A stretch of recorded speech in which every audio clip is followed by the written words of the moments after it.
नमस्कार, all India news मध्ये आपलं सहर्ष स्वागत। मी नजीर मुलानी, ऑल इंडिया न्यूज।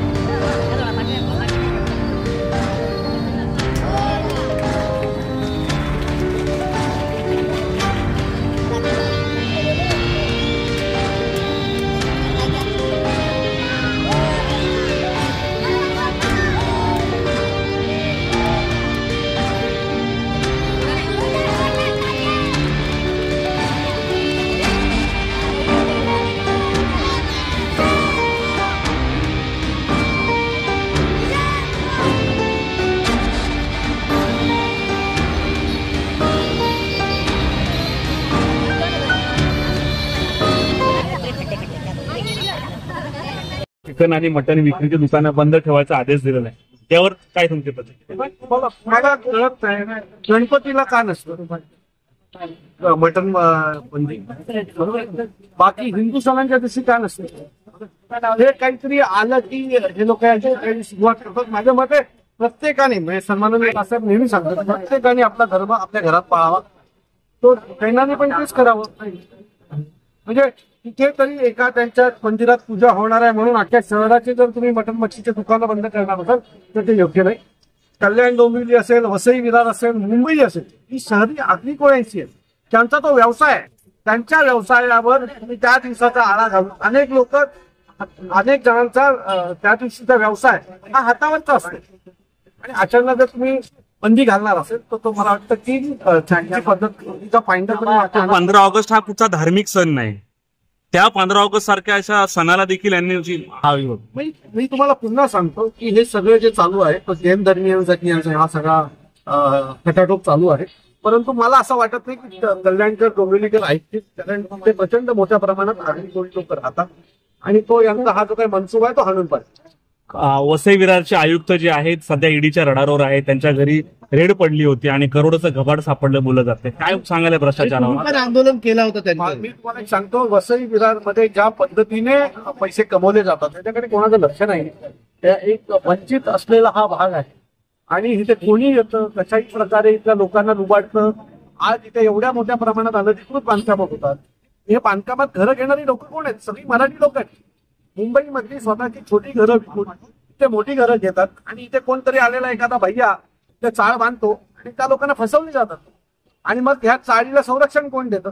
तर इथले महानगरपालिकेचे अधिकारी देतात आणि त्यांच्या माध्यमातूनच हा भ्रष्टाचार होतो। हा आकडा खूप मोठा आहे। मागच्या वेळेला देखील सन्माननीय राजसाहेबांनी 2018च्या सभेत म्हटलं होतं की त्या दारा रंगाने 10,000 घरं बनवली होती आणि त्यावेळेला मनसेने म्हटल्याच्या नंतर आम्ही आंदोलन केलं, साहेबांनी म्हटल्याच्या नंतर आम्ही आंदोलन केलं आणि त्यावेळेला ती 10,000 घरं तोडण्यात आली होती। पण आता आम्ही बोलायचं आणि किती वेळा करायचं, सरकारला पण काय कळणार आहे की नाही? महानगरपालिकेच्या अधिकाऱ्यांना पण काय कळणार आहे नाही? एका चांगल्या शहराचं एका बाजूला डोंगर एका बाजूला समुद्र किनारा असा असलेल्या शहराची वाट या अधिकाऱ्यांनी लावली। माझं तर म्हणणं की इथल्या जेईच्या जरी घरावर रेट मारली ना तरी 100-1 कोटी रुपये मिळतील। आयुक्ताच्या घरात किती मिळालं तो वेगळा विषय आहे, पण इथल्या जेईच्या जरी घरात रेट केली ना तरी 100-1 कोटी रुपये मिळतील, एवढं नक्की। आयुक्ताचं कनेक्शन हे दादा भुसेंशी जोडलं जातं, एकनाथ शिंदेशी जोडलं जाते। आयुक्तांनी जे काही कमवले त्याचा हिस्सा देखील त्यांना गेला, आतापर्यंत एफआयआर नाही झाली। महाराष्ट्राच्या स्वतंत्र महाराष्ट्राच्या इतिहासात जर सगळ्यात भ्रष्ट सरकार जर कुठे आली असेल त्या मागच्या 2 सरकार ज्या आल्या त्या, एवढा भ्रष्टाचार महाराष्ट्रातला वाढलेला आहे, प्रत्येक गोष्टीत भ्रष्टाचार आहे। आमदारांना पैसे वाटावेत म्हणून हा भ्रष्टाचार केला जातो की काय, की दुसऱ्या पक्षाचे पदाधिकारी स्वतःकडे घेण्यासाठी हा भ्रष्टाचार केला जातो मला माहिती नाहीये, परंतु एवढा भ्रष्टाचार याच्या आधी कधीही झाला नव्हता या महाराष्ट्रात, तेवढा भ्रष्टाचार या मागच्या 5 वर्षात झालेला। अजून सुद्धा आयुक्तांवर एफआयआर झाली नाही, रेड्डींवरच फक्त झाले, त्यांना वाचवण्याचे प्रयत्न सुरू आहेत। मला असं वाटतं की ईडीला त्यांचं काम करू द्या, योग्य वेळेला त्याच्या बाबतीत नक्की किती खरं आहे किती खोटं आहे त्याच्या बाबतीतलं सत्य जोपर्यंत पुढे येत नाही तोपर्यंत जास्त बोलण्यात काय अर्थ नाही। खड्डे आता अवघ्या 10 दिवसांना आलेला वसई विरारमध्ये मोठ्या प्रमाणावर खड्डे पाहायला मिळतात। 20 करोड साठी खड्ड्यांची तरतूद केली, 20 करोड गेले। मागच्या वर्षी देखील आमच्या प्रवीण गोयलांच्या नेतृत्वाखाली वसई विरारमध्ये खड्ड्यांचं खूप मोठं आंदोलन आम्ही केलं होतं। दरवेळेला मी तेच सांगतोय, तोपर्यंत एखादा पक्ष आंदोलन करत नाही तोपर्यंत अधिकारी काम करणार नाहीयेत का? 20 कोटी ही खूप मोठी अमाऊंट होती। आणि जर 20 कोटी जर या लोकांनी गप्पास केले असतील तर आम्ही ते खपवून घेणार नाही.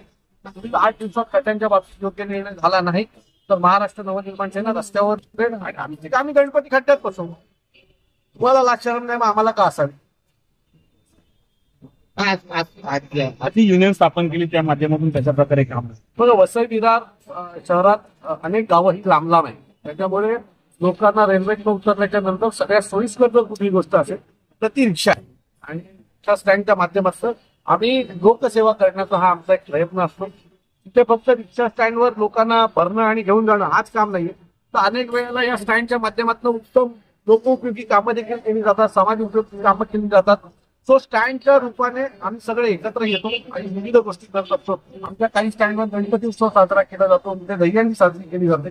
आमची परंपरा कधीतरी शिवजयंती विविध स्टँडवर साजरी केली जाते. आमची परंपरा जपण्याचं काम या स्टँडच्या माध्यमातून आम्ही करतो. आज हे आमचं आणखी एक नवीन स्टँड मनसेचं सुरू झालेलं आहे आणि या माध्यमातून मी तुम्हाला खात्रीने सांगतो की ते लोकसेवा ही मोठ्या प्रमाणात होईल.